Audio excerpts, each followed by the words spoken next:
আমাদের সমাজে চা দোকানে দেখে একজন আরেকজনের পিছনে বদনাম পরনিন্দা গীবত করে। গীবতের গুনাহ কি হুজুর? গীবতের গুনাহ তো আমরা সবাই জানি, আল্লাহর কাছে সবচেয়ে জঘন্য পাপগুলোর মধ্যে একটা হলো গীবত করা, হারাম। নিজের আপন ভাইয়ের গোশত খাওয়া, মৃত মরা ভাইয়ের লাশের গোশত খাওয়া যেরকম ডেঞ্জারাস অপরাধ এবং নোংরামি, কোন মানুষের পেছনে তার সমালোচনা করা সেরকম নোংরামি এবং অসভ্যতা।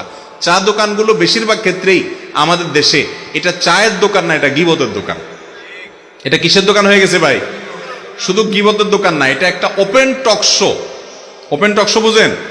টেলিভিশনে যেরকম টক শো হয় 2-3 জনে, এখানে ওপেন টক শো হয়, 24 ঘন্টা টক শো চলতে থাকে বিভিন্ন পলিটিক্যাল ইস্যুতে, হাইপোথেটিক্যাল ইস্যুতে, বিভিন্ন বিষয়। ঠিক না বে ঠিক? ভাইরা আমার, আপনি চার দোকানে বহু জিন্দিগি কথা বলেছেন। আব্দুল্লাহ জাহাঙ্গীর একটা কথা বলতেন, রাহিমাহুল্লাহ একটা কথা বলতেন, যে আপনি চা দোকানে বসে 20 বছর 30 বছর ধরে আড্ডাবাজি করছেন এবং বহুত গাল গল্প করেছেন। কি লাভ হয়েছে? 10 টাকার মালিক হয়েছেন? 10টা আমল নামায় সব লেখা হয়েছে, বরং গুনাহ বহুত লেখা হয়েছে।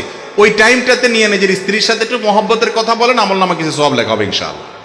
কথা কি বুঝাতে পারছি? আল্লাহ তাআলা আমাদেরকে গীবতের ভয়াবহ গুনাহ থেকে বেঁচে থাকার তৌফিক দান করুন।